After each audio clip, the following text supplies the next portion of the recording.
Srinath Reddy Mittapalli YouTube ఛానల్కి స్వాగతం. అందరికి నమస్కారం. నేను మీ శ్రీనాథ్ రెడ్డి మిట్టపల్లి.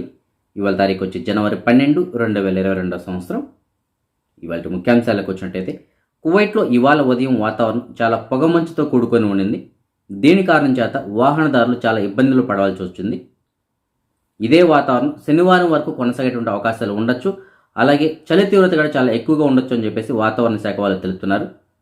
దీనితో పాటుగా శనివారం వరకు ఉరుములు మెరుపులతో కూడినటువంటి వాతావరణం కూడా ఉండొచ్చు అని చెప్పేసి చెప్తున్నారు. వర్షం లేకపోయినా ఉరుములు మెరుపులు ఉండొచ్చు అని చెప్పేసి చెప్తున్నారు.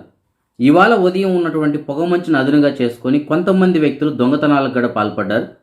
జహరా ఏరియాలోని ఒక బంగారం షాపులో దొంగతనానికి పాల్పడిన ఒక 3 వ్యక్తులు సుమారుగా ఒక 5 కిలోల వరకు బంగారాన్ని దొంగతనం చేసినట్టు చెబుతున్నారు. అక్కడ నుండి సీసీ కెమెరాలో ఇది మొత్తం రికార్డ్ అయింది. ప్రస్తుతానికి పోలీసు వారు దీనిపైన కేసుగా నమోదు చేసుకొని విచారణ చేపట్టారు. అతి త్వరలోనే ఆ వ్యక్తులు ఎవరైనా కనుక్కొని వాళ్ళని పట్టుకుంటామని చెప్పి చెప్తున్నారు.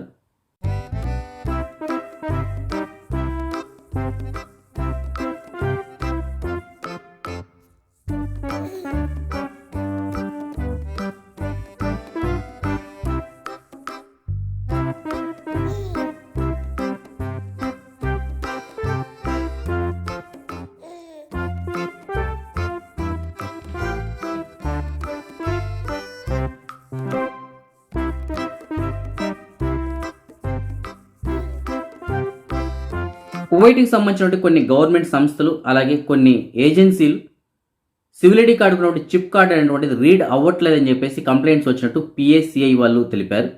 అయితే ప్యాసీ వాళ్ళు మాత్రం రాబోయేటువంటి సివిల్ ఐడి కార్డులు అన్నీ, అది ప్రవాసీలకు కావచ్చు, కువైట్కి సంబంధించిన పౌరులు కావచ్చు, ప్రతి ఒక్కరికి చిప్తో కూడుకున్నటువంటి, అంటే చిప్ రీడ్ ఏదైతే ఉంటుందో, అంటే మనం చూస్తుంటాం కదా, civil ID card back side ఒక చిప్ ఉంటుంది. ఇప్పుడు ప్రస్తుతానికి అయితే కనుక సూన్ వీసా కలిగిన వాళ్ళకి ఉంది, ఖాదీ వాళ్ళకి లేదు. కానీ ఖాదీ వాళ్ళకి కూడా ఇస్తామని చెప్తున్నారు. సో ప్యాసీ వాళ్ళు చెప్తున్నారంటే అందరికీ మేము చిప్తో కూడుకున్నటువంటి సివిల్ ఐడి కార్డులు ఇకపైన ఇస్తాం. అది ప్రతి ఒక్కరు ఎక్కడైనా సరే దాన్ని స్కాన్ చేసినప్పుడు అది రీడ్ అవ్వడానికి అవకాశం ఉంటుంది. వాళ్ళ డేటా మొత్తం అందులోనే ఉంటుందని చెప్పేసి చెప్తున్నారు. ఇప్పుడు ప్రస్తుతానికి ఏదైతే గవర్నమెంట్కి సంబంధించిన ఆఫీసులు అలాగే ఏజెన్సీల్లో దీనికి సంబంధించిన డేటా ఓపెన్ అవ్వలేదు అంటున్నారు. అలాంటి చోట దాన్ని రెక్టిఫై చేయమని చెప్పేసి ప్యాసీ వాళ్ళు తగినటువంటి అధికారులు ఎవరైతే ఉంటారో వారికి ఆదేశాలు జారీ చేశారు. సో ఫ్యూచర్లో మన అందరికీ ఖాదీమైన సూనైన ఎవరికైనా సరే మనకి చిప్తో కూడినటువంటి సివిల్ ఐడి కార్డులు మాత్రమే అందుబాటులో ఉంటాయి. ఆల్ ముత్లా ప్రాంతంలో కొంతమంది ఏషియన్ వ్యక్తులు బిల్డింగ్ మెటీరియల్ని దొంగతనం చేసి అమ్ముతున్నారన్నటువంటి సమాచారాన్ని పోలీసు వాళ్ళకి సమాచారం అందించాడు ఒక కువైట్కి సంబంధించిన పౌరుడు. ఆ కేసు నమోదు చేసుకున్నటువంటి పోలీసు వాళ్ళు హుటాహుటిని అక్కడ చేరుకున్నారు. వారికి రెడ్ హ్యాండెడ్గా ఒక 3 వ్యక్తులను కూడా పట్టుకున్నారు. ఆ 3 వ్యక్తులు కూడా ఏషియన్ వ్యక్తులు. వీరిని విచారణ కోసం తరలించి విచారించగా వీళ్ళు ఒప్పుకున్నారు, మేమే దొంగతనం చేస్తామని చెప్పేసి. సో ఇందుకని వారికి చట్టపరమైన చర్యలు తీసుకోవడం కోసం చెప్పేసి సంబంధిత అధికారులకు వారిని అప్పచెప్పారు. అబ్దల్లీ రోడ్డులోని 20వ కిలోమీటర్ దగ్గర జరిగినటువంటి రోడ్డు ప్రమాదంలో కాంక్రీట్ మిక్సర్ వెహికల్ని తోలుతున్న డ్రైవర్ అక్కడికక్కడే ప్రాణాలను కోల్పోయాడు. ఇతను ఒక అరబ్ జాతీయుడిగా తెలుపుతున్నారు. కువైట్కి సంబంధించినటువంటి ఫైర్ సిబ్బంది తెలుపుతున్న దాని ప్రకారం ప్రమాదం జరిగినప్పుడు అతను ఆ లారీలోని చిక్కుకుపోవడంతో అతను ప్రాణాలు కోల్పోయాడని చెప్పేసి చెబుతున్నారు.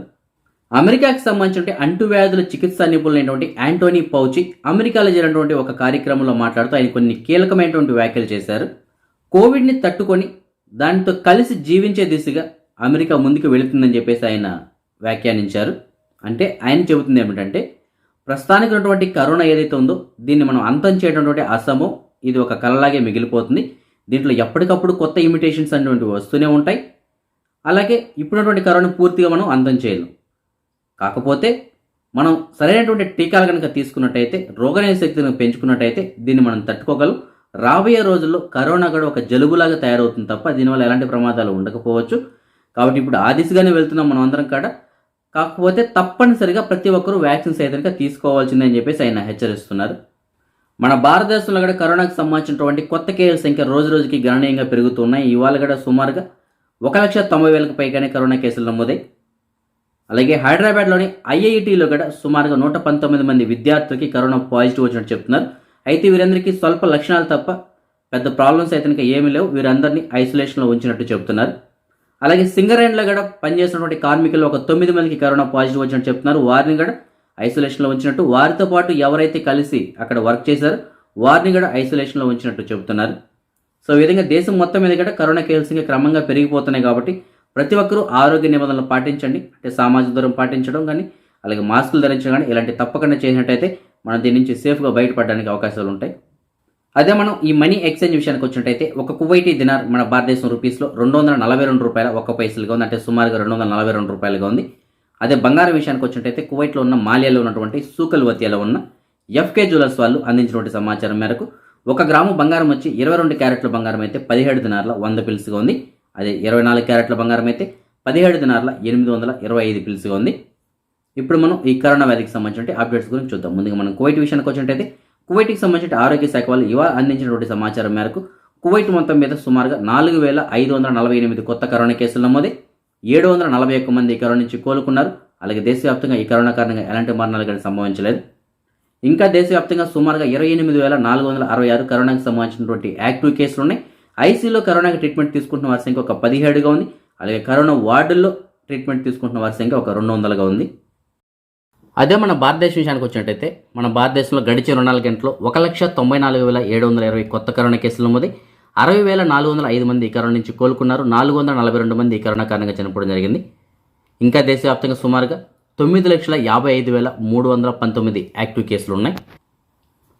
మహారాష్ట్రలో గడిచిన 24 గంటల్లో 34,424 కొత్త కరోనా కేసులు నమోదై కేరళలో 9,066, కర్ణాటకలో 14,473, తమిళనాడులో 15,379 కేసులు చొప్పున నమోదై. అదే మన తెలుగు రాష్ట్రాల విషయానికి వచ్చినట్టయితే ఆంధ్రప్రదేశ్లో గడిచిన 24 గంటల్లో 1,831 కొత్త కరోనా కేసులు నమోదై 242 మంది కరోనా నుంచి కోలుకున్నారు.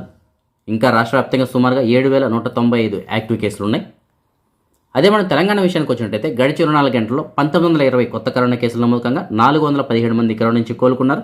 2 ఈ కరోనా కారణంగా చనిపోవడం జరిగింది. ఇంకా రాష్ట్ర వ్యాప్తంగా సుమారుగా 16,496 యాక్టివ్ కేసులు ఉన్నాయి. అదే మనం ప్రపంచవ్యాప్తంగా చూసుకున్నట్టయితే ప్రపంచవ్యాప్తంగా ఇప్పటివరకు సుమారుగా 31,45,00,000 కేసులు నమోదుకంగా అందులో 26,19,00,000 మంది కరోనా నుంచి ఇప్పటివరకు కోలుకున్నారు. సుమారుగా 55,24,000 మంది ఈ కరోనా కారణంగా ఇప్పటివరకు చనిపోవడం జరిగింది. అదే మనం నిన్నటి విషయానికి వచ్చినట్టయితే నిన్న ప్రపంచం మొత్తం మీద సుమారుగా 28,46,000 కేసులు నమోదుకంగా అందులో ఒక అమెరికాలోని 6,72,800 కేసులు నమోదై మన భారతదేశంలో 1,94,700, బ్రెజిల్లో 71,000, యూకేలో 1,20,000, ఫ్రాన్స్లో 3,68,000, ఇటలీలో 2,20,000, స్పెయిన్లో 1,34,000, అర్జెంటీనాలో 1,34,000, కొలంబియాలో 23,000, అలాగే నెదర్లాండ్స్లో 29,000, ఫిలిప్పైన్స్లో 27,900 కేసులు చొప్పున నమోదయ్యాయి. ఇవి ఫ్రెండ్స్ ఇవాల్సిన అప్డేట్స్. రేపు రాత్రి 9 గంటలకు వచ్చే వీడియోలో మరిన్ని అప్డేట్స్తో కలుసుకుందాం. అంతవరకు సెలవు. జై హింద్.